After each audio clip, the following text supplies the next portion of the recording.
About to become weird, kids. You keep that shit up. Fernando, I will kill you. They about to take your job. This is what they about to do. Now, I'm not gonna kill Fernando because that's what he wants.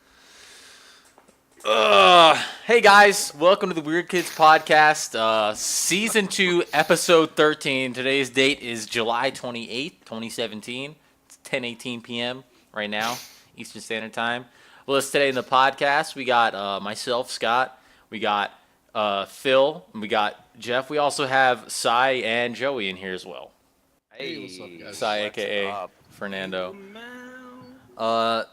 Last couple of weeks, the last week, right? You got Jeff and Phil, you guys were in Atlanta doing DreamHack stuff, right? Hell yeah. Yeah. So that's where they were at. And we were here playing Rainbow Six We Siege. were torturing ourselves with Rainbow Six Siege. Consistently, and it's actually not funny. It's kind of And sad. here's a spoiler alert. I played, It's still I played happening. 3 games. Oh yeah. Games. You played Counter-Strike, I don't know. understand it. You played. I- Did you play any against any Counter-Strike pros when you were there? We just fucking played some bots in deathmatch. Oh my So god! I- Everybody must have thought you were like. We played bots and deathmatch, and then we actually played a match first.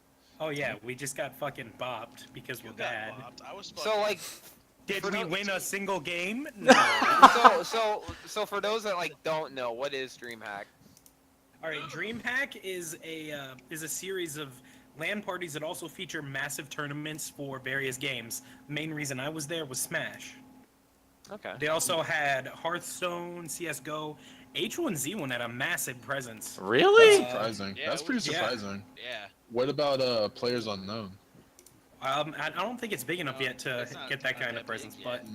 give it time. Definitely give it time. Yeah. League had a relatively small presence. I was surprised by that, but other DreamHacks is typically bigger. There's Dota. Dota was. Valve had a decent presence. I already mentioned Hearthstone and a few other games. There was the FGC area, and then Smash. Smash. Nice. where all the big Nice. were. Melee and Wii U singles both had a $10,000 pod. Wow. So it was That's a lot of money. by PGR statistics on Wii U, it was an S tier event. S tier meaning like super or high ranking tournament. Yes. Literally, was- almost anybody that's anybody in the Smash 4 in the United States was there. Yeah, it was beefy. That's good. Chief Beef. Actually, cool. a Did local you- smasher who we drove down there got 17th. Oh wow. 17th. Wow. Number 2 wow. in Indiana got 17th at an S tier. Shout out to our boy Sells. Let's go sell. Let's go shelves. Let's go Bells. Who does he main? It's 16 years old. Bayo.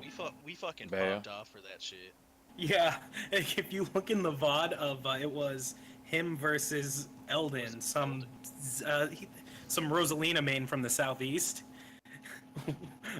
I've been told by the local Smash guys who are watching that like the Twitch chat was confused. They didn't know what was going on, and then the indie guys in chat were just like, "Shut the fuck up, Jeff." Didn't Forrest get called fucking? Oh yeah, and another one of our Armada. local kids called it was called Young Armada. Apparently on webcam he looks just like Armada, like Young Armada. It Huh. was uncanny. Ooh, All right, excuse so we are definitely gonna get into DreamHack during this podcast, but before I feel like we should get into these stories first, and then save the DreamHack stories for last. You guys okay with that? Yeah, sure. All right. Yeah, totes. All right. So Fernando, you posted something in the Twitch. in the chat you want to talk about. You start us off with it. Yeah. So news came out. I don't think it was today. I think it was like a day or two ago. But Nintendo had their usual investor meeting that they always have like around every quarter, and Nintendo had some really awesome news. So pretty much they have sold, as of now, over 4.7 million Switches, which that is a really healthy amount. And to give you guys context, for the Wii U, in the same amount of time, that system sold around I think like 3 3 million or maybe less. I'm not too sure. I had the numbers here, but for some How? Yeah. reason, If you know the the amount of months it took for them to get to like, you said in the exact same amount of time. I'm kind of curious to what those. Oh, the 3 month period ending in June is what it says here. Yeah, the yeah. Yeah. So I'll keep looking because I thought this had it. But pretty much, yeah. The Switch. Long story short, it's doing really selling, pretty quickly, even though nobody can find it. Actually, people are starting to able to find it. You're there. Like- Prices on Amazon are starting to actually go down, which is a good thing. I'm gonna point out something. What's up? They actually marketed the Switch well, unlike They the did. Wii U. Yeah, a lot of It people are saying like there's been a lot. There's been major differences between the Switch and Wii U, and mainly Yeah. the marketing has been on point. I think it's just the fact that Nintendo has just been focusing on a lot of the mistakes that they had made during the Wii U, and they're just trying to fix those mistakes with the Switch. Have they started printing money like they did with the Wii? No, and No, I not don't. yet. No, and I don't. The Wii. I think they will eventually start printing money with the Switch. Okay, so here I got better numbers. Printing for you. money. What Okay, do you so- mean by that? Basically becoming a system seller for the entire company. Like, you know how the PS2 was like overall the best selling console in video game history, and the Wii was the best selling console for Nintendo's entire history. Like they, All right.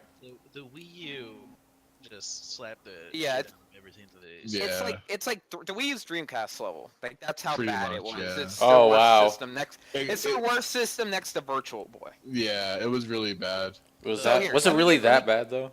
The- It was. it's It pretty was. bad. So that's not a good thing to say. It's not bad like Virtual Boy was bad because It- the Wii U wasn't a bad system. wasn't a console- yeah, it wasn't wasn't bad. marketed well.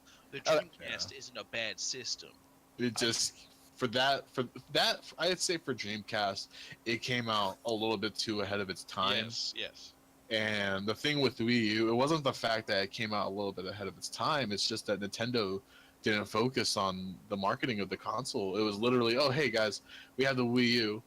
Yeah, buy it. And They yeah, it's literally pretty much shit it. the Two bed things with on that. marketing. Two things. One, the Wii brand name is so strong that I think I told you guys this one time, but this is more for the audience. I was on a plane, just like around a month after the Switch came out, Mhm. and someone that was sitting next to me on the plane looked at my Switch and he's like, "Oh, is it that new Wii?"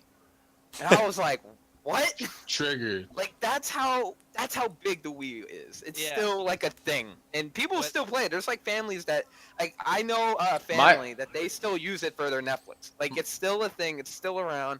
But here, Are you saying the Wii U or the Wii? The The Wii. Wii. The Yeah, Wii. See- my family uses the Wii still. Yeah, like See, it's and such a you know popular. what? I had a, You I had know a what's- Wii up until like 2 years ago. You know what's funny actually? With Scott saying that, that was one of the big issues with the Wii U, was people who kept getting it confused with the Wii. I mean, I was confused, and I Yeah. follow this kind of shit when they announced it. When I first thought it, I was sitting here like, is it just a fucking peripheral? Yeah, I Yeah, was like, that's where's the what system? A lot of people thought that Yeah. the Wii U was just a gamepad that synced to your regular Wii. Yeah. Exactly. 'Cause Yeah. I looked at it as like, I looked at the thing as like that kind of looks like a Wii, but like It- kind of it- different. But I think Yeah. going off It of was the essentially Nintendo's version of the 32X. Let's just put it at that. Damn. Okay, so here, real quick, I want to give you guys some actual numbers here. So, I'm quoting the Rolling Stone here. So, in Yeah, Rolling comparison, okay, so the first 4 months for the Switch, 4.7 million. In comparison, the Wii had 5.8 million in its first 4 months. Yeah. So the Wii is outselling it by about 1 million. But the DS sold 5.2 million, so the DS is outpacing it. But you got to remember the DS and Wii are like super fucking phenomenal in terms of how well they did. Then the Wii U and 3DS, this is where it matters. So the Wii U 3.4 million, and the 3DS 4.3 million. So right now the Switch is doing better than its predecessors, the Wii U and the 3DS, which is really, really nice to see because The 3DS is actually considered somewhat of a success. So the fact that it's It beating was a that out, failed. it was a failure at It first, was but a then failed success. Yeah. it was a failure at first, but then they cut the price and they actually started making really good games for it. And mind you, actually, I don't know if this is on this article, but I was listening to something today. The 3DS is still going strong. This last quarter, it sold about 1 million units. So people are still buying an 11-year-old system, or not Yeah. 11, like It's- 6 years old now. it 6 years can't- old and still yeah, going. 6 Well, years yeah, old. because Yeah. they're still creating games for it. I mean, I like my 3DS. I don't. But there- I do say though that the 2DS, it's probably that new 2DS, that's probably going to be the end of its life cycle after that. After Yeah. that comes Yeah. out, I think that's going to be the end of it. I'd have to That's agree. it. Oh, probably. I wouldn't I be mean- surprised. I mean, if it says anything, Atlas moved SMT from 3DS to now Switch. I mean, Yeah. and the thing is, Nintendo even stated that they have development through 2018, which Yeah. I'm floored. I can't believe. I thought like Pokemon Ultra Sun and Moon was gonna pretty much be it, but for all we know, we may get like some random other game. So we'll see. And another side note to throw in here, Amiibo have been doing really well too. Overall, Nintendo's just been selling Killing shit it. like crazy. Amiibo has always done well. Yeah, That's the I thing, finally too. got my Famicom Rob amiibo. Nice. Nice. I'm still trying to. Nice. I have a Those are question. Rare. I have a question. So why, like, are amiibo so popular? I don't see really the appeal in them. Is it? Listen. Let me finish. Is it like collecting like a figure or something like that? Is that why people like it, or? All right, allow me to mean- explain. Allow me to explain, because I have every. Let this point- Fernando and I explain. So I had this- pretty much what Nintendo wanted it to be was, hey, you pretty much get DLC within the figure, but people for the most part don't care about that. They get to buy a Nintendo toy for the most part, Yeah. or slash figure. Exactly. And people buy it more so for the fact that it's a nice little thing to put on your desk or a nice little collectible item to put on your shelf. Mhm. I mean, that's what I do. I rarely actually use my amiibo. Like, I put it on my gamepad or so. I don't use it for that. I just use it to display. And I used Yeah, what's my up? Amiibo. yeah, some people do. It was- I mean, I love my amiibo, but it's some Nintendo figures are really cool. Like, Nintendo characters are just so awesome to begin with. And how many places can you find a Kirby figure? Like, you know what I mean? The third parties don't really, like, other companies don't really make that kind of stuff. And Nintendo came out the gates like, hey, Skylanders, no one likes your shit because your shit ain't memorable. Our characters are. Hey, here you go, guys. And everyone went crazy with it. And at the same time, it's also at a hyper affordable price point. Oh The yeah. Oh, retail yeah. price for most amiibos is like 12, 12 13 bucks. bucks. Yeah, 12, 13 Yeah. bucks. I- I also think, however, though, the thing is with the amiibos, that when they were released, they were at such a short stock, the demand for them was so high because of the fact that they were cheap, and they were really good collectible figures, and I think Nintendo really took advantage of this with their entire product with amiibos, and I can see the collectability, like the profit for them and whatnot. Like, I can see it for the collector's side. Like, for example, Fernando Oh, owns God. literally every single. I gotta tell you a story actually about this. So Are you talking about the Nintendo World story? Because I want to tell the story. I want to tell the side of the frustration of of people you forced along to come with you. Oh, you were one of the people that came along with them. So we me, myself, and a few of our friends. So remember how I told you that we went to New York, right, before Fernando went to India, right? This was the same year. This is the same year that the Amiibos came out, right? And this is when all the first, I think it was the first line. They were all really No, hard not to the find. first wave. It was like the wave 2 or 3. Wave 2? Okay. So we're in New York, and it's like, fuck, I'm trying to think. I think it's like, It's really cold. it's really, really fucking cold. But we're all walking and whatnot, and then Fernando's just like, yo, let's go to Toys R Us. And he's like, why? And he's like, we're like, why? Why do you want to go to Toys R Us? He's like, I just want to check something out. And we're just like, okay. So we go to the Toys R Us, and Wait, did you go to that big ass Toys R Us with the Ferris wheel and shit? Yes. Oh my Yes. god. Yeah. Sadly, it's closed now, though. Yeah. It's closed now. Rip. But we went there, right? And we went to like the video game section. We actually have a photo. I'll actually let me see if I can find this God. photo. Hold on, let me see if I can find this photo. I'm gonna put it in the Weird Kids chat. We- But we pretty much went throughout New York from store like Store to store. the amiibos that I was looking for weren't there, and then we were walking. It was like, oh shit, there's a Best Buy there. Yo guys, let's go. Everyone Yeah. didn't want to go, but it's Fernando was that guy. I He mean, was that guy, yeah. listen. The whole Smash line of amiibos, there's a story to them. They are super fucking hard to get, and Yeah. I'm happy I could say that I have every single one of them, except I like just the ordered Oh, variants. here we go. Hold on. I got the photo right now, but yeah. So we went to Toys R Us, mind you. It took us about 20 minutes to get inside of Toys R Us, right? It took us 20 minutes to get inside Toys R Us. It took us almost an hour to get out of Toys R Us because of how packed it was. Oh yeah, that's Um, us. That's us trying to carry, then- pretending to carry all the. Yeah, these were all the amiibos. My man was trying to look for 3 amiibo figures and he could not find a single one of them, right? Yeah. And pretty much what happened was we went to Toys R Us. Then I think we went to Best Buy after that, and then we gave up. Like we just stopped. We told them to stop. Can Yeah, tell I you, had to give up. My stories of getting my first amiibo. Sure. So Go for it. I went to GameStop down at Circle Center Mall. Shout out to Circle Center. Let's Yeah, go. I didn't even own a Wii U or a 3DS at the time. I was just like, these amiibo shits are cool.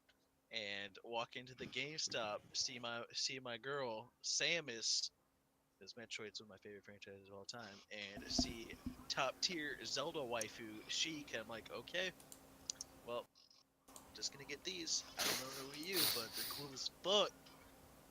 That's why I got my first amiibo. I mean, they're just really cool. Like, and their design is really well. Not to mention the quality for that price point, pretty Ooh, on you know point. what? I gotta say, And- after the massive amount of like overstocking they made of some characters, they really focused on the detail for the later waves of amiibos. Yeah, they did. Yeah. I don't have a Mario amiibo. Yeah. You don't- Well, I mean, that's the thing. Mario Odyssey's coming out. Mario has a different, like a pimped out amiibo version of him. Yeah. I don't, Like, I don't have the Smash amiibo for Mario. I have the anniversary Mario. I have two Mario. I the have. gold or silver.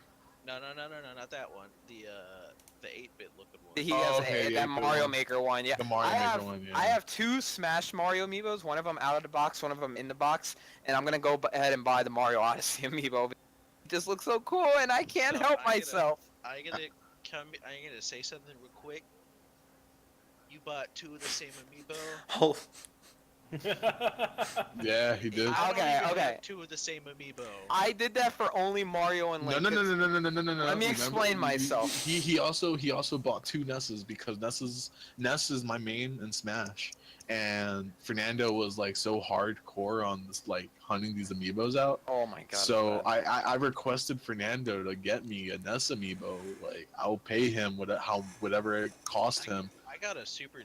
and I have. This amiibo was like $10. got you and nuts, got it. boy. And he got me. He got me the Ness amiibo. My man's got me Ness. Dude, I went. Okay, well, one last story on this. I went all the way to Nintendo World, like at the day after a Blizzard, because they were gonna have Rosalina amiibo. Yeah. Oh my god, those were hard. And Yeah. I went from my house in New Jersey, and I decided, you know what? I'm gonna take a nice good old bus / train. Day after Blizzard, by the way. I'm gonna Yep. go all the way to Nintendo New York, and I go there. The line is like 2 blocks because everybody's trying to get this shit, and I'm like, oh no. And I mean, I was able to get them, so you know. He didn't even tell you how. Oh my I'm pretty sure he God. told the story, but if you want to tell a quick version. I don't want to tell All right. more of the story. Let's just move All right. on. We'll leave it at that. He doesn't want to sound like a dick. I don't. But let's move on. Yo, I want to point out, like, in this picture of you guys, you have the amiibos, and then there's literally the Disney Infinity figures. Ones are right there. Yeah, like, that shit is gone now. That You should've shit's just gone. knocked down Yeah. the Disney Infinity figures. Yeah, we might as well just travel back in time and just be like, ha, this shit's irrelevant now. And you want to know Disney something about fucking guys. and you want to know something about those Disney Infinity figures versus amiibo is that They were expensive. the as fuck. Disney Infinity, like those things, like those are popular characters, yes, but the way those characters they made the figures look, they made them really different than what they actually look like. Versus the Nintendo amiibo look like the actual characters you would see in the game. The thing is because they tried to match the style of what is it called? What is it called? Disney Infinity or yeah, like the Skyward? actual game, yeah. Yeah, they try to make it look like the actual game, which I think could have worked. It works for some cases for like the live action one, like for the characters that are based off of live action movies. But I think the ones that are like cartoons, or at least from the comic books, they should have just kept them the way how they look. Yeah.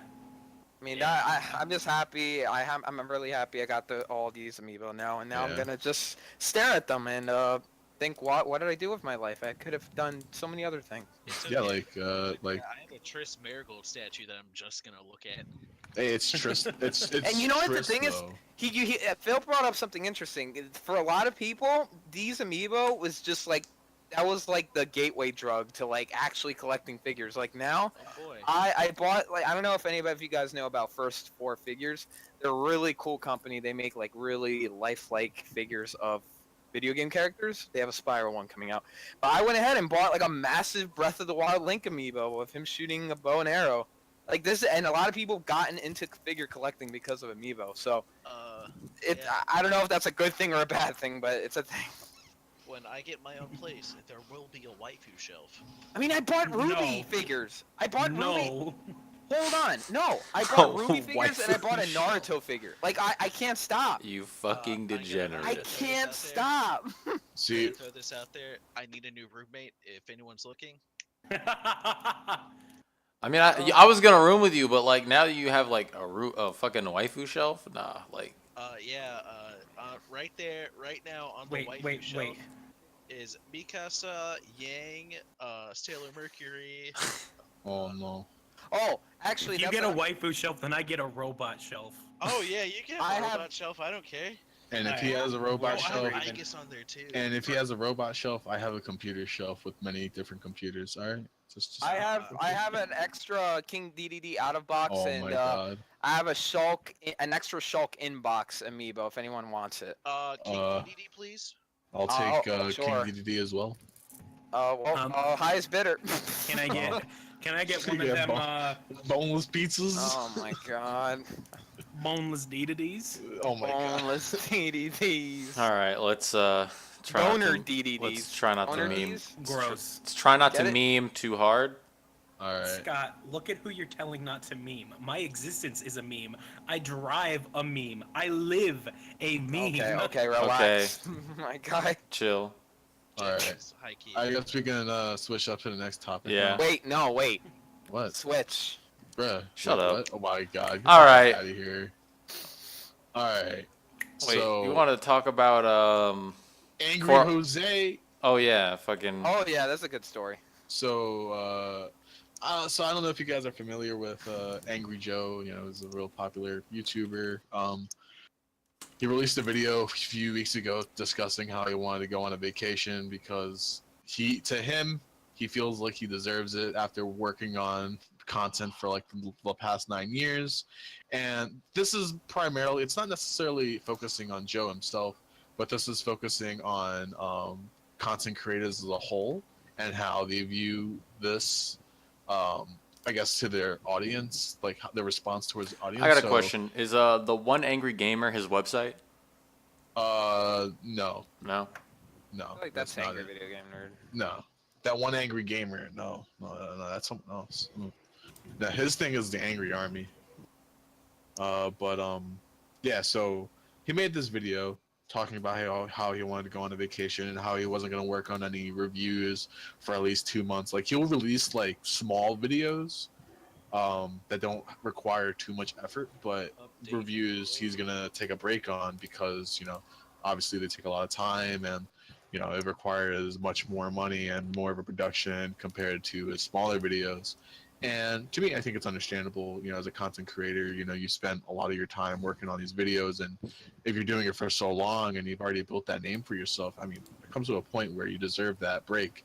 So he releases this video and his fans are basically like lashing out on him, telling him how he's wrong for not making any video like reviews, and how like he's a lazy content creator because he doesn't make reviews anymore. And I think I want your guys' take on this. Like, I got something to bring up for this. All right, I'm gonna select you guys one at a time to go. Hold on. Yeah, hold on. I'm not done yet. But I want your guys' opinion on this, because it's like, imagine if you're this well-known content creator and you've been doing this, you've been grinding for 9 years, like you work so hard to make a name for yourself, and you want to just take a break. It's like he's not even giving himself a real vacation. Like, he's still working on videos, he's just not working on the main thing that the main things that he works on. But following up with that, he did make a follow-up video to all the backlash that he got from that video, discussing how, like, the summer isn't necessarily like a review filled time for him. The summer is a dry season for video games, and that should be pretty well known in the gaming community. Like, the summer has barely any games that come out, so there's barely any reviews are going to come out, so you might as well just take a vacation during that time. And he's already explicitly said that he's going to come back when like Destiny 2 comes out, and he's going to do his review for that. But my thing is that he made this response video about how he feels as if his fan base thinks that he's like a slave, and how he needs to, it's like he's afraid as a content creator to do something else, because you know how it is on YouTube. You make your money based upon your viewers. If you don't have the viewer count, you're not going to make any money. And he's afraid to work on anything else, because it's just the fact of like his fans are literally controlling him. I mean, he's not letting them do that, but it's come to that point where he doesn't like. It's coming to a point where he doesn't like doing it. And I guess I just wanted to see, like, what's your guys' take on that entire situation? Like, what if you were a well-known content creator, and you had that opportunity of being able to take a break, and your community is lashing out at you for not giving them what they want, even though they know that you've been working hard on it. Joey, what if you were a content creator in Joe's position, what would you do? I mean, honestly, what's your opinion on it? My opinion on this is that if I was in his position, honestly, and I know that like I've worked really hard for the last 9 years releasing content and whatnot, and for me, knowing how much money and how much time I spent on a production per review episode, I would take the stance of me thinking I deserve a little bit of a break, like a little vacation. It might not be a real vacation, but for me, I would take the vacation, because it's not the fact of whether or not your audience should control what you do on your channel and what you can do with your own personal life. You're your own human being, and it's come to that point for me. If I were to think, if someone or a community or a group were to tell me like how I'm a lazy content creator because I'm doing a bunch of different things, which isn't true. He actually mentions that as well, but I don't think it's fair. Yeah. All right, Fernando. My thoughts on this, it's kind of mixed here, because like I see Joe's, where you're doing it consistently and you kind of want to take a break. You want to just go away for a bit. How long is this break, by the way? We know that.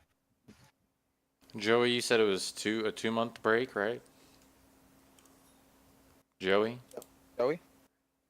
Well, my man's is dead. All right, so Joey died. No, sorry about that, guys. I was talking to someone. I was talking to my mom. all right. What were you asking?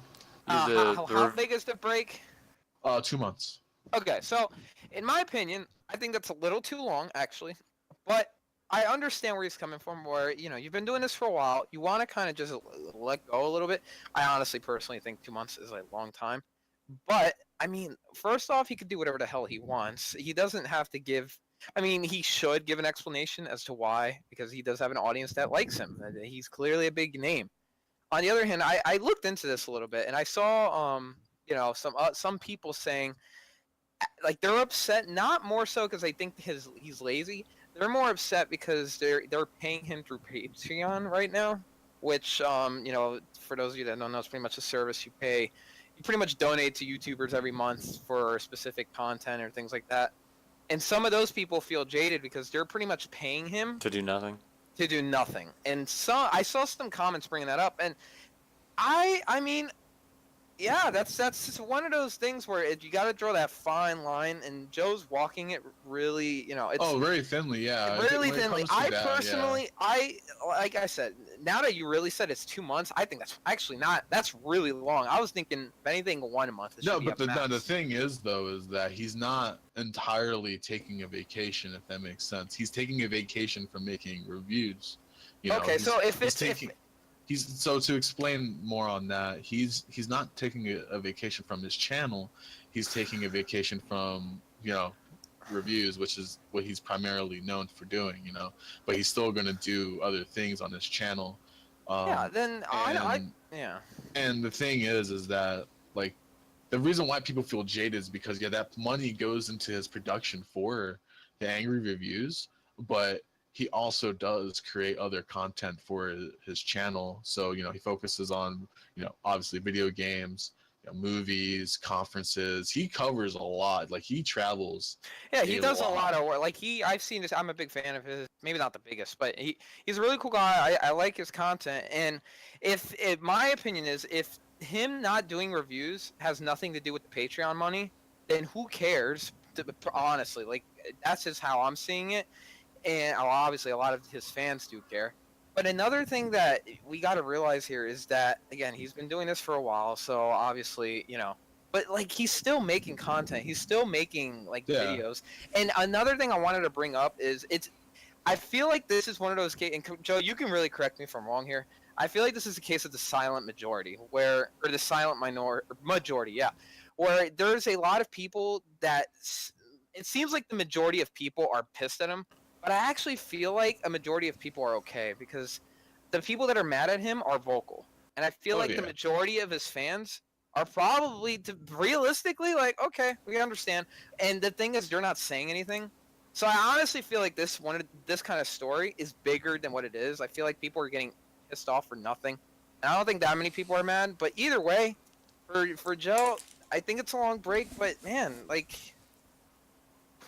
let him be. Like, he just, he's still making videos. Like, I don't get that. Yeah, like if you go on his angry reviews, no, if you go on his channel, you'll see that he's still releasing videos.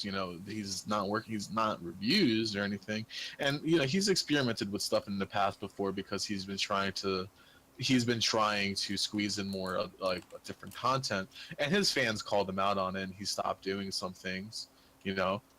And he's very responsive towards his audience.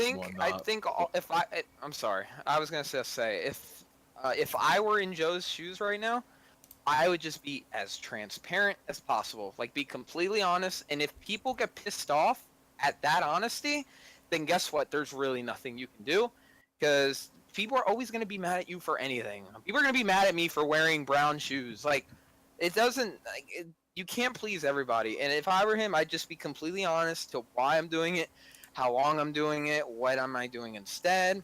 And if people get mad at me, then he has to weigh the pros and cons to what he's doing. And if he feels like this 2-month break is worth a group of people getting mad at him / not paying him Patreon money, then he made that decision, and he's got to live with it, whether it's good or bad. That's what I think. And I mean, I think my thing too is that, like, and if you guys agree, disagree on this, I mean, if you're paying him on Patreon, you have every right to stop. It's not like he's forcing you to pay him. Yeah, it's dumb. Let's get some other people's opinions as well. Okay. So, I've been with the Weird Kid since late 2013, early 2014, so going on 4 years soon. And with Pushblock for the last most of a year.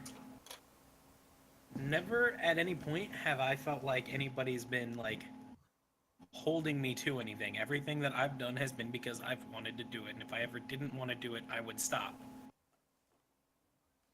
I've never been where somebody's like, no, you need to do this. There's never been, like, and I feel like people like getting upset with you because you don't want to do this, even if it's just for a short period of time. But 2 months is nothing for considering it. He's been doing this content for the last 9 years. 2 months is not too much at all. Like if he's even just saying, he's even like, I'm just taking a break. He's not like I'm discontinuing the series. I'm taking a break from the series. Like Yeah, people should have. If he's been doing this for 9 years, he has every right to take a break. Hell, he has the right to take a year-long break. Really, I mean, especially because he's been doing them like on a near weekly basis for the last 9 years, right? Yeah. I mean, yeah, I mean, I don't know. Was it every week? Because I've seen his Well, so once a month. so he does an the angry way review. so the way how he would used to do his stuff is he actually upped his production by a lot, where he would do, as I mentioned already, he does a bunch of different things on his channel, where he does the video game reviews, he does reviews for films, he does a lot of interviews. He does a lot on his channel, and it caters to a bunch of different audiences. But before he went on to doing his movie reviews and stuff, like interviews and all as well, he used to release like an angry review every 2 weeks or so, or every month. But the way how it would work is, if it was like a 40-minute review or a 40-minute episode, those would usually take like a month to do. But in any case, he and his follow-up video to the responses that he got from his fans backlash, he pulled up all the statistics of his channel of like how many reviews he's made within a year. And I think he said like the most amount of reviews he made in 1 year was like close to, I think it was 23. I think it was 23 reviews, and mind you, these are like 30-minute episode reviews. Yeah. And like, I mean, even with like Angry Video Game Nerd, like he's even mentioned how some of these episodes take a while, like for himself, like for the different YouTuber Angry Video Game Nerd, James Rolfe, for people who aren't familiar with him, he is like he's the original content creator. And for someone who does the same kind of style reviews as Angry Joe, except this was more for comedic relief. These episodes take a process. It's like actually writing out an episode of a show. So you have to write your script. You have to write out what exactly you're going to be doing. Like it's a process that people don't understand. It's like it's like if I were to say, if Activision got Call of Duty and released them every 2 to 3 years, it would probably be of some kind of quality. But since they always release every year, they don't really have a lot of quality because they're rushed games. Yeah, like I said, I'm not worried about like how many. It's more just like he's been consistently working on this for the last 9 years, like consistently. It's like if like a 2 month break isn't that long of a wait. A, I mean, and B, it's his life. Like, if people want to be angry that he wants to take a break from something that he spent so much of his life on for almost the last decade. Yeah. People need to just chill. I mean, give the man some space. Like, he is not beholden to you. Like, if somebody came up to me and was just like, hey, like, you're not getting, like, I don't know, what's a good fucking example here? It's just like, hey, I'm not going to be able to make it to Salty's this weekend, so there won't be a stream. And people were to get upset with me, I would just say, well, you're not paying me. I mean, you're not actively, like, you're not my boss. Yeah. You don't actively have any say in what I do. That's true. Is that it, Jeff? I mean, yeah, that about sums it up. What's an opinion for you, Phil? Anyone that's talking shit, if you know anything about me, I'm fucking ruthless. I know. Fuck off. Fuck off with that stupid shit. This man is putting out shit for y'all. He can do what the fuck he wants. If he wants to take a 2-month break, go for it, dude. Do you. Don't let these people fucking control you. Yeah, there you go. I mean, what about you, Scott? What's some opinions for yourself? My opinion on this is that I think he should not have disabled his comments in YouTube. Yeah.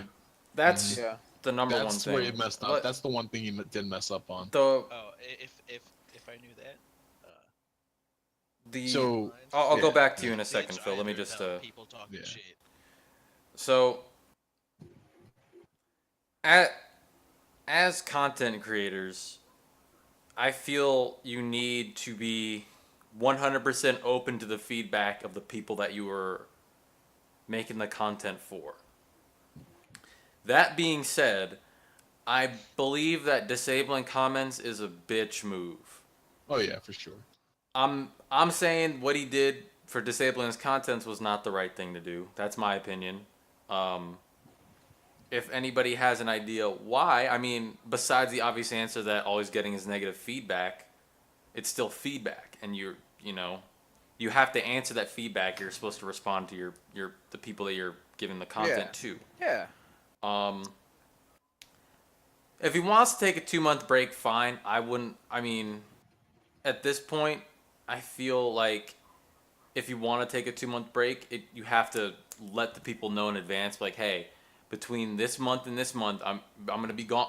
In the next 2 months, I'm going to be taking a vacation, so you guys won't be seeing the angry reviews, but I will be uploading regularly the other content. So if if you guys are only here for the angry reviews, I'm sorry. But if you guys are here for other content, glad to have you on board as well. You know? But I feel like they needed that sort. I feel like the people that watch this content really needed that kind of buffer in between the vacation time, because from what I'm reading, it doesn't seem like he gave out a buffer. It was just like, hey, I'm gonna be taking a vacation. I mean, I think of it as work. Like, you don't just go over to your boss and you're like, I'm taking this off. I'm taking this week off, because that's how you lose a job. That's how you lose a job. Hey, Yeah. mention throwback to my coworker getting fired today. Am I right? Lamoa. But hearts are out to you, Joey's coworker, who Oh my is God. unnamed at the moment. And that's the one viewer that was watching, and we lost him. Good job, guys. Welcome to the no But more let me finish. So I definitely think you need to give the people that enjoy your content a heads up. That being said, 2 months, a little long, but hey, he's been doing it for 9 years almost, is what I keep hearing. Yeah. I feel like the 2-month break period would not have been a problem had he given his viewers a heads up. The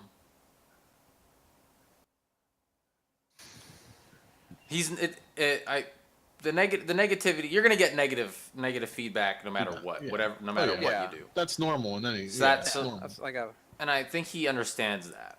But the thing that I think he's really upset about is that the overwhelming backlash that he got, and how quickly he got it. Yeah. That's what I think. For the people that are worried about paying him on Patreon, I'm not sure how Patreon works. Is it like you pay? Let me explain how I think it works first. So, is it something that is it like a direct deposit, like it takes money out every month that goes to the YouTuber, or do you have to physically select, I want to deposit this amount of money every month?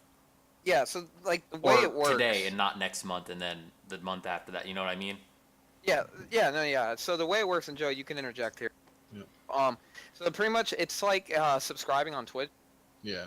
You pledge to pay the content creator a certain amount, and the content creator gets to make their own tiers. So I can decide, all right, if you pay me $1 a month, you get to watch my video a day early. If you pay me $5 a month, I will send you a thank you card every month. If you pay me $100 a month, I will have a video chat with you once a month. Yeah. Like people those content creators set different tiers, and I'm not sure, and I think it really comes down to what were the things that Joe had in place. Let me go check. I'm not sure. Yeah, no. That'll impact. Some of him, from what I know, his tiers usually revolve around like like people from his angry army playing games with him, getting people from his community to be in a few of his videos. There was one video I watched where a person from his community was in with him, and they did they got to watch a movie with him. All right, so Forgot what it was. I'm going to read you the tiers, guys. So the first tier is $1. Get early access to all videos for a while before the release, if possible. Wait, what? You cut out. Oh, all right. So I'm going to repeat that. I'm going to read the tiers to you guys. Yeah. Can you hear me? Yes. All right. Yes, so yes, the yes. first tier is get early access to all the videos for a while before the release, if possible. The second tier is $3 per month. You will receive downloads for every new release through Patreon. Only this tier have a rare Pepe sent into your Patreon inbox. Tier 3, $5 per month. Lossless audio versions of every release in FLAC format for audio files. Be able to make art or music requests to me, limited to 1 request per month. Only this tier Toten partner will dedicate you a, well, what is it, gesture video, and I will level up my decks, you fucking faggot. That's funny. That's a really good tier. It's a Joey got it. Yeah. The next tier, $10 per month. Your name will be listed on each monthly video and music release. This is only for the $10 patrons, depending on the situation, but in videos, your name will be listed in the end of the video, and in music releases, your name will be listed in albums, track credits on Bandcamp and or SoundCloud. You will receive mail a signed download copy for a surprise album and a signed sketch. All right. And then he has the joke saying, get sent dick pic or nudes, whatever. So he has about three more tiers. The last tier is $666. Nothing, thanks for the money, dummy. Oh, maybe a special rank in Discord. I don't know. I mean, based on those tiers, people should not be bitching. I mean, you see what, you can pay whatever you essentially, a set amount essentially. Yeah, you put down. It's just like fuck. I'm trying to think of a good way to describe it. It's like a humble bundle in a way. You put down how much money you want for the month's bundle or the humble bundle monthly. It's you're never forced to pay, and you're always able to opt out anytime you want to. And that's the thing for me with Patreon is that these people, his backers, if they don't want to back him, that's totally fine. That's up to him. It's their choice. Yeah. And he's made that very clear on his video, his follow-up video of like, if you don't feel comfortable with backing me while I'm on my vacation, that's totally fine. You have every chance to just opt out. And I kind of feel as if that he's kind of taken just too much of the easy way out of it, just saying that he doesn't really care if people back out. I don't think that's the right way to go about it. But it's definitely not the right way to go about it. It's to say, but he's at least acknowledging the fact that he's at least letting people know that if they don't feel comfortable with doing something, they can back out of it if they don't want to do it. At least there's that. At least I don't like the fact that he's just making that the How would you then, like, if you were him, how would you? Personally, I would have What? Repeat that one more time. Yeah, you cut out. If that were the case, then what would you do? Because if that were me, I would almost be like Joe and say, listen, if I was in his shoes, I would just say, listen to my backers, like, I understand you're upset, and I want to let you know that you don't have to. Like, it sounds like an asshole move, but he's being honest. Like, you don't have to pay me. This is, I don't know. This is how I feel it should go. Yeah. No work, no pay. Yeah. You know what I mean? So I think you should put out that message. If it's possible, stop Patreon from participating for a while. Yeah. So while you're on break, no pay. I mean, that's my opinion on it. But the break That's actually really smart. That's fine. fine. Actually a good solution to that. My closing statement on it, what he did, how he did it, what he did is fine. How he did it, in my opinion, was wrong. Yeah, how he's handling it, it's not a good move on him because it just shows that he's not it shows that he doesn't take criticism well, and it shows what kind of person he can like how he'll be to react to certain things. I think he takes criticism fine, because I was reading the article and it said, Yeah. "Would you got?" He's trying to bargain with them. He's trying to figure out like what would make his viewers happier. Yeah. That's fine. Yeah. I think the my main complaint is that he didn't give anybody a heads up, and that's why everybody's. So Oh yeah, angry. no, that's my like. If I were on the audience side, I can agree with how they are reacting to it, as in like, okay, yeah, it's out of nowhere that he's not doing this, but then again, it's like looking from his looking at his perspective, it's understandable because my man hasn't really had a real vacation and well ever since he started this, you know. Yeah. But the way how it's all going about and whatnot, I don't think it was a lot of this was not the right move in some cases, and the way how he is communicating with his fans in regards to what he plans on doing, it's obviously causing that backlash now, and you know you just gotta see what's gonna happen now with him and how he's gonna take care of the Only time will really reactions. tell. Yeah, pretty much. All right. My thing is, what it comes down to, is creating content, whether it's YouTube content, music, whatever. It's a form of expression, and if you're not enjoying yourself doing it, Exactly. don't keep doing it. Yeah, Like, Yep. don't do it for the money. Yeah. Do it because do it for you want to. yourself. Yeah, do it for yourself. That's why bands break up, Yeah, that's why a lot of or just stop groups doing it. a lot of groups end up going solo. I mean, look at Sting from the Police. My man went solo. Okay. We've been on this But- for a while. Anybody so you think anybody the- have anything else to add before we move on to another topic? I I'm already made done, my yeah. statement. Yeah, I'm good with mine. Yeah, I'm good So with Phil, everything you're else. good. Oh yeah. Joey's So I fine. needed to- Fernando, Yeah. Yeah, I'm good. I've made my piece. Jeff. Yeah, I'm good. All right. I just want to throw a quick update. Everyone, Hungry Box is apparently going to see the Emoji Movie. Damn. Looks like we gotta go watch it now. Shit. You got the meat hungry box. You lucky. On, Speaking of Hungry Box, DreamHack Atlanta. We have Got one that. more. Yeah. One more article. Oh. one Oh, more damn. story. Damn it! One more I story. thought that was the next one. That Are bad we running a bit segue. on time? I mean, we started at 10, so technically we would be done at 12 or 11:30. 11:30 we would be done. This is I Yeah, mean, fuck it, let's just we talk. can- It's not like we we're doing can- anything We else, can to talk be about honest. For Honor, or we could talk about right into Atlanta. fuck For Honor. They're getting yeah, dedicated servers. Servers. Yeah, they're late to the party. There you Yeah. go. There's your news story. What I was going to go talk about with For Honor is how Ubisoft is trying to revitalize these games because this was the same practice that took place with Rainbow Six Siege.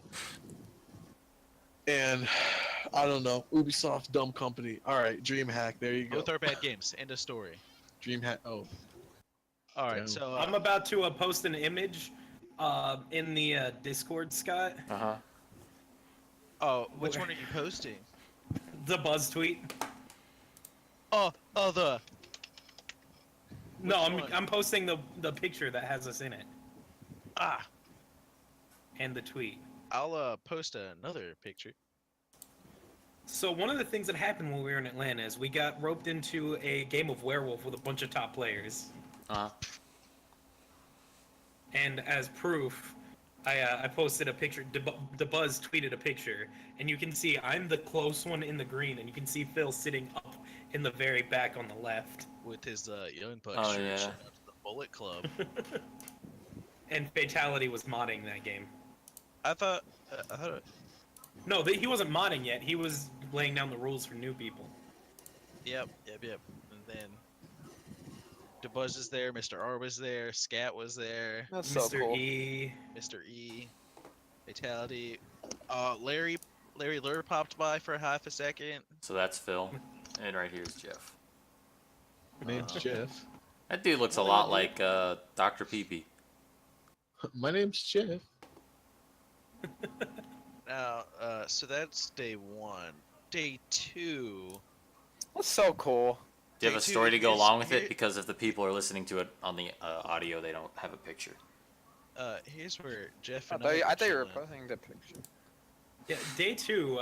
A lot of it was spent chilling, watching the secondary losers stream with Zero. Oh, how was that like? There's HBox.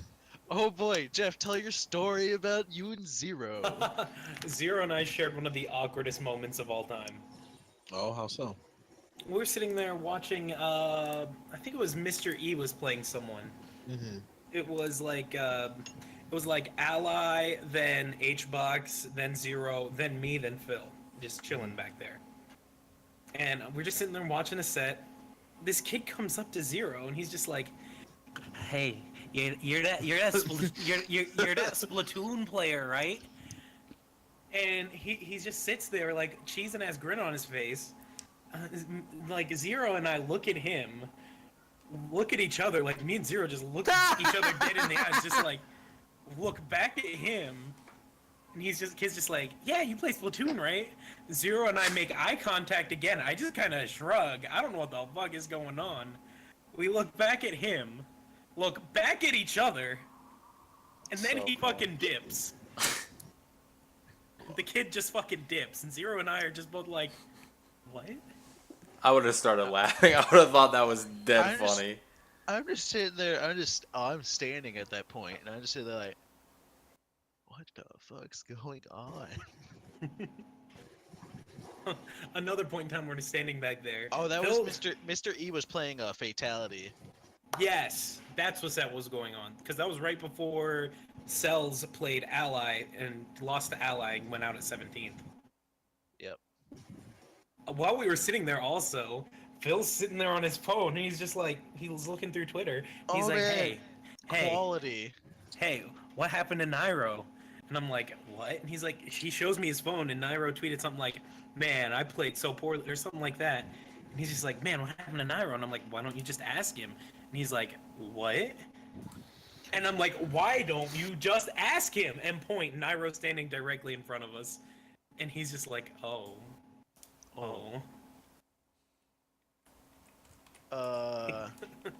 The Zero and Phil experience. Oh boy. Zero's a fucking god. Zero's a god at this point. Just throwing this out there. I want to ask you, like, how approachable were they? I would imagine they're just like normal people. Yeah, me too. Like, No, that plays into this next story. This plays into the next story. I think I'll start it off because I started this. I think I asked this question, Phil. I'm like, how approachable were they?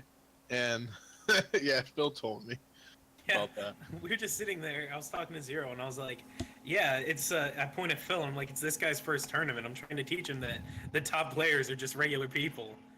And he's just like, "No, I said the top players are just real people."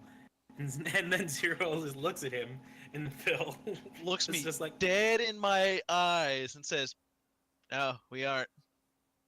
Come from Dreamland. There has to be a Kirby. There need some apples around, and they just come out of Wispy's mouth." Straight faced. He was not even laughing. Like that's so cool. he would. Oh, Zero's a god. And then Was he wearing that scarf though? Actually, no. Damn. He hasn't been wearing the scarf this much. Damn. Uh, My life's a lie.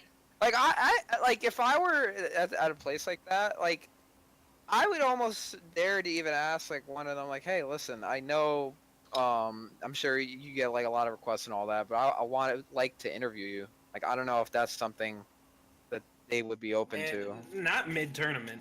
Not mid-tournament. No, not mid-tournament. Like everyone's fucking bouncing everywhere. I mean, like after, like. I mean, Probably more depends on who likely. you ask. I was actually surprised. Ally actually recognized me because we talked for 2 minutes once. I didn't think he'd recognize me, and he was just like, "Yeah, I know you. Come on, man." And I was like, "Oh shit." He's So, like, Ally, my idol, that Mario. Here's the real thing though. Did he call you by your name, or did he just say, "Oh yeah, I know you"? no, he was just like, he knew who I was because he didn't say my name, but he was like, "Yeah, you're the indie stream guy, right?" And I was like, "Yeah." Oh, okay. Oh shit, that's pretty cool. You're the bread guy, right? You're He the wasn't bread there guy, for that. right? Do you guys know the bread story? No, I do not.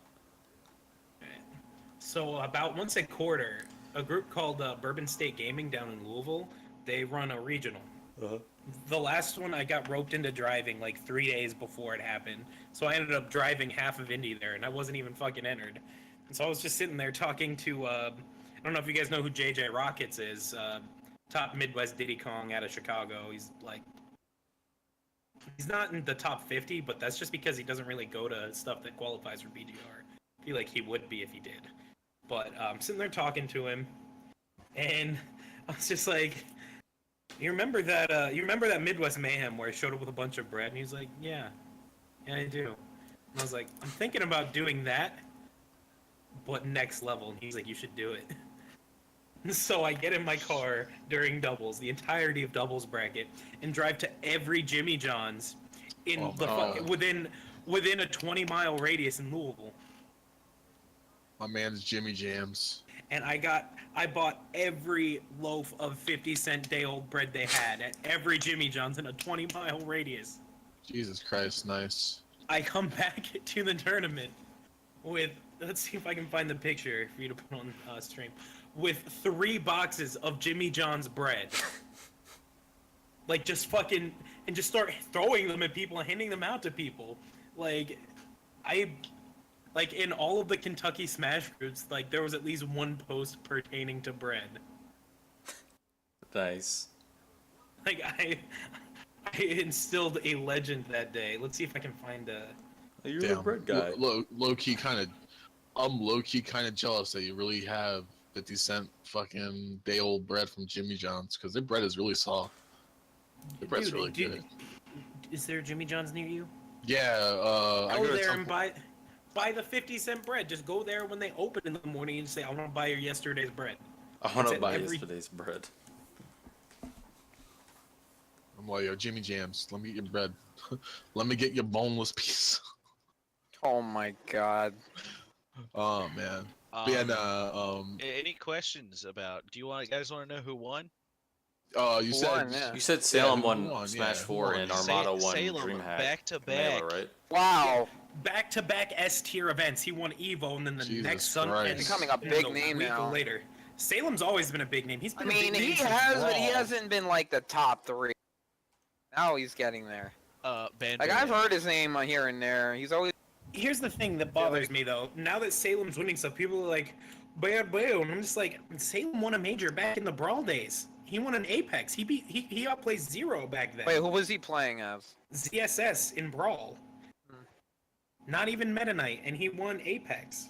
Like, here's the thing. Everybody's like, Bayo. It's just like, he's actually been a good player for a long time. How about you play Bayo if you really think she's OP? Why? Like, that's my idea, like, when people complain about that kind of crap. I mean, I can't play Bayo. I suck with Bayo. I mean... The funny thing is, the number 1 and number 2 in Indiana right now are both Bayos. Yeah. She just should have never been in the game. What? Anyways. Yeah, so it was finals were Salem and Void. I wanted my boy Void to win something. Let's Finals see. for Melee was H-Box and Plup. Yeah, Plup clutched it out. Yo, here's the thing. If you're ever in the South, go to fucking Cookout. Cookout is lit! Like, it is delicious. The worst thing, though, that happened at Cookout that weekend, one of our guys went out partying, and, like, we realized that he had the key card and Phil didn't, so we had to go to Cookout to get the keys from him. I call him, I'm just like, dude, where are you? He's like, oh, I'm at Cookout. And I was like, why are you at Cookout? And he's like, oh, I'm with these 2 dudes. I'm probably gonna have a threesome. I was like, What? What? With these 2 dudes, probably gonna have a threesome. just like, I'm not gonna please just tell judge. me. It's just like, please tell me you have the key card. And he was like, yeah, I'm at the Cookout we were at on the first night. I'm like, all right, we'll be there in 15. We Not get there. that He's not even yeah. at any of the cookouts we'd been to before. This one was completely fucking different. I get the key card from him, and I was just about to murder him. It's like, why did you not give the key card to a driver? Oh god, that was a fucking adventure. Let's see, what else? Yo, there were Rick and Morty ads everywhere since Adult Swim is based in Atlanta. Oh, yeah. really?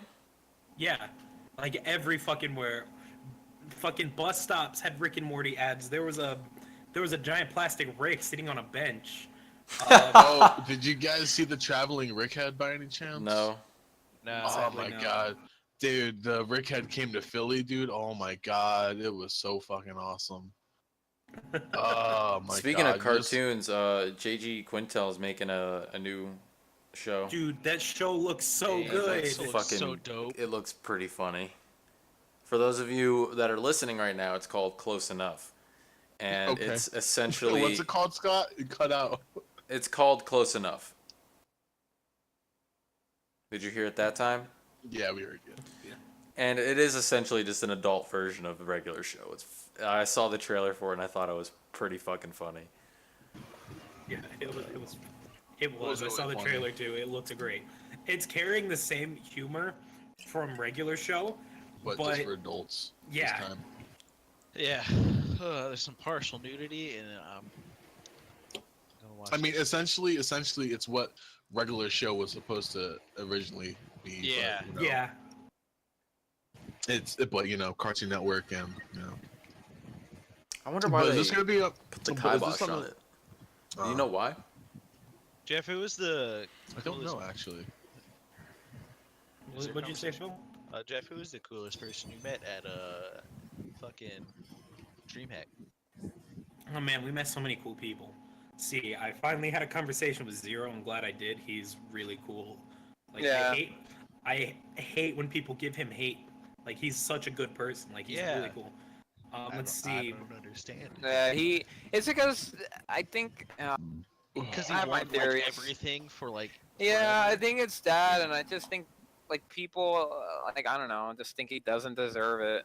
People People think that he's cheap when he wins and shit. And I honestly, I won't lie. When I first like learned about him and I saw him play, and I was like, oh fuck this guy. Like he's always went, but then, like as I hear him like talk about matches to see when I see him post on Reddit and his Facebook, like I realize like this guy's a pretty chill dude, and he's he's a smart guy. Like he knows his shit, and he practices the game. Apparently, he practices every day. Like for Yeah, hours. since he moved to Chicago, he's won almost every Ignite Like- weekly since he moved to Chicago. Like that I can never do that. I wanted to get. And is he? He's not from America originally, correct? He's originally Chile. from Chile. Yeah. Yeah, his history, by the way, is really fascinating. Like he went through a lot of shit to make it this far. He came from really humble beginnings. So I respect the guy. Coolest person I met was probably Scat. However, he wants us to call him Andrew. His real name. Oh, his real name. Yeah. Oh yeah, He was definitely hands down one of the coolest people, coolest top smashers I met. yeah. The Georgia scene, like everyone who we met from Georgia was super lit. Like the top players, Fatality and Scat, and then the not so top players like Mr. Purple. Mr. Purple, Bitter my Cosmos. boy. Shout out to Mr. Purple. Justin. Yeah, he's actually moving to Connecticut now, but I'll definitely try to keep in touch. Hopefully, I'll run into him at another event later. I just tweeted at him not so long ago. I mean, it was really just a great experience. I met so many people. Let's Oh, see. I man. finally met Mr. R in person, but I didn't really get to talk to him much. The Buzz was just kind of upset at how shitty the first game of Werewolf went, so he dipped. Oh, yeah, he was. Because there was Oh, like man. 25. Of all the people, I figured he would be the type of person. It was actually a really, really drawn out game. Like, it was rough. Yeah, Because he was- half the people there had never played before, and people just saw top players Oh, over there and yeah. started coming over. So it was just kind of rough. Hey, Like, if we had just gotten to play Werewolf with the crew we brought up there, it would have been Uh-huh. fine. But, like, a bunch of people started fangirling and, like, oh, I want to play too. And because people were just like, oh, top players. And I'm just like, people just need to calm down. Just meet people. I mean, Goddamn. Heike, I was still like, oh, top players. Yeah, but So- you would calm down a bit by that point. So, how was your experience? I don't know if you met him. I know Phil said he had a bit of an encounter with him. How was your experience with the god, the legend, the myth, the Mewtwo King? I mean, I didn't really Aw. talk to him. The He meme almost ran himself. over. He almost ran me over. So I was going to the bathroom. I see Mewtwo King just fucking zoom by. I'm like, oh, he's going somewhere in a hurry. He runs into the bathroom. I'm like just slowly walking.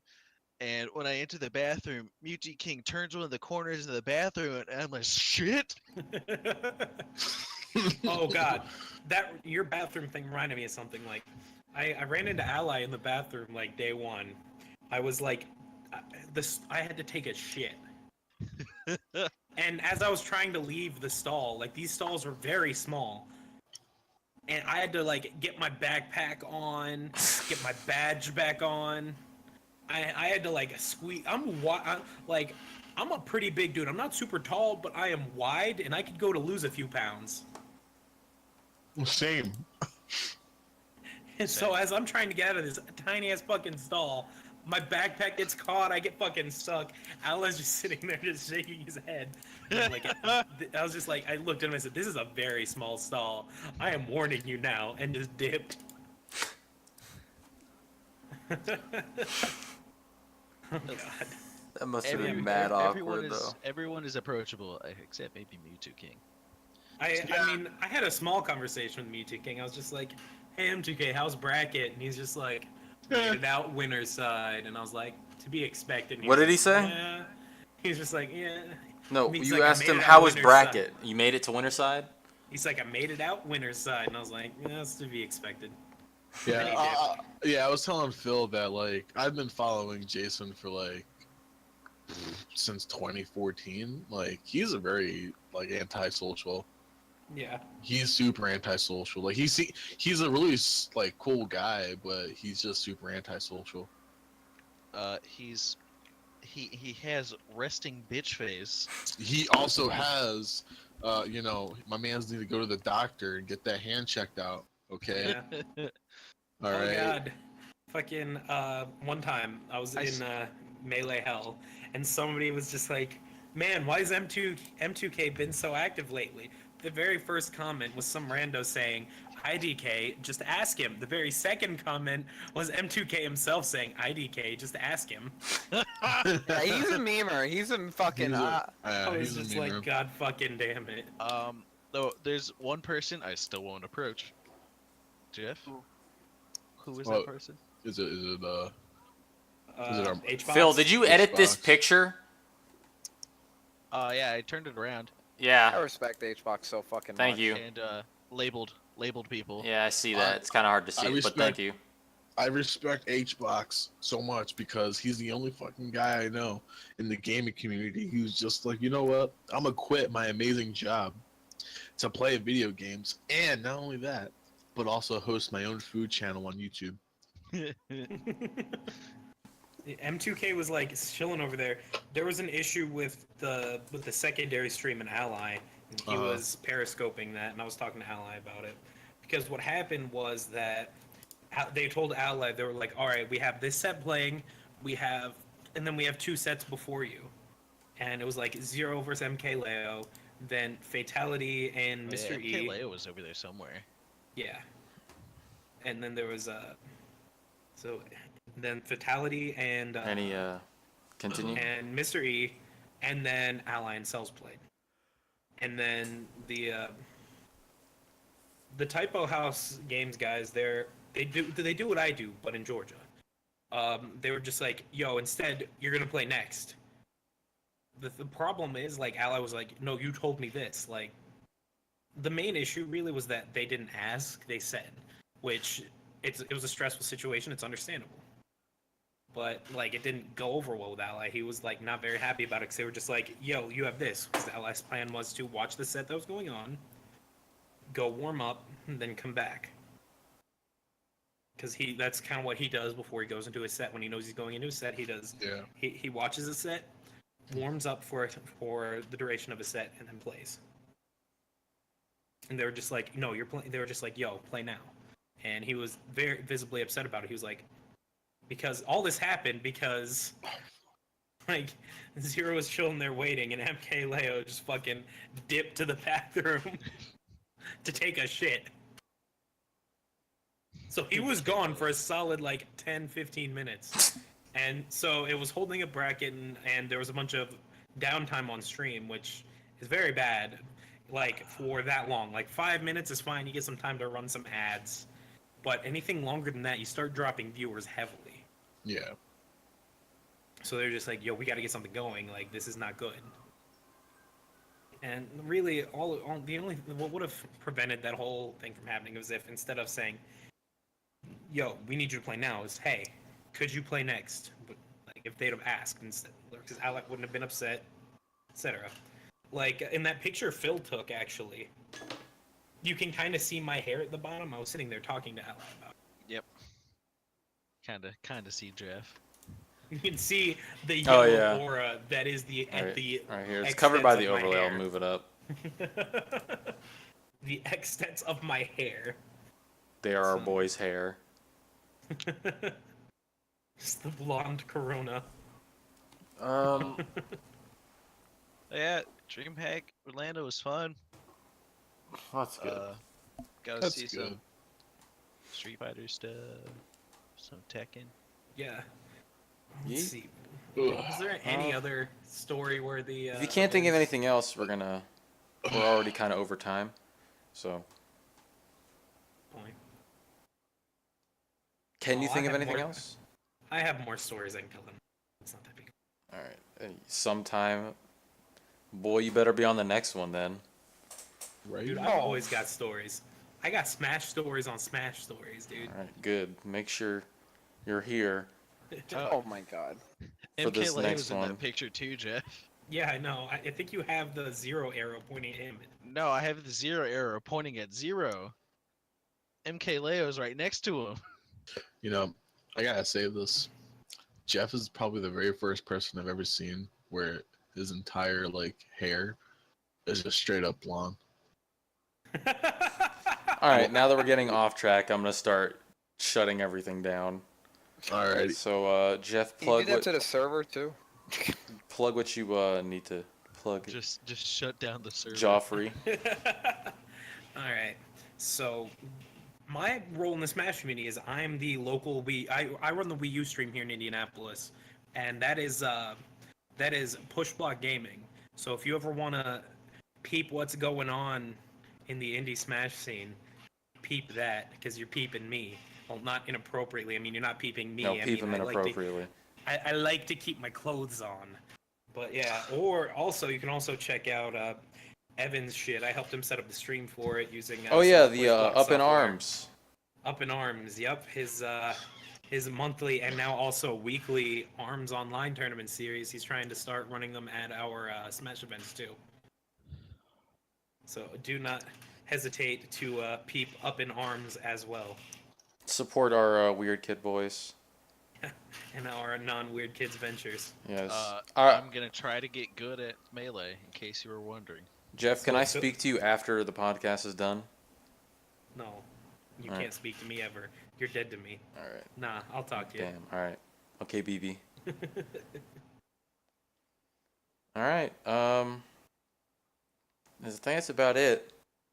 Yeah, All I right. think so. Yeah. Yeah. All right. It's we been talked- this is a pretty slow week for gaming news, but we're gonna keep our eyes out there and see what's going on. Yeah. Didn't Dream Daddy come out though?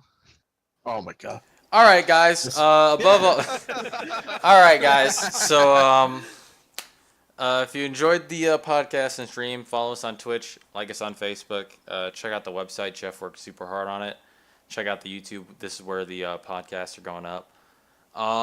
Next podcast will be next Friday, somewhere between 8 o'clock and 10, hopefully. I'll update it on the Discord and the Discord.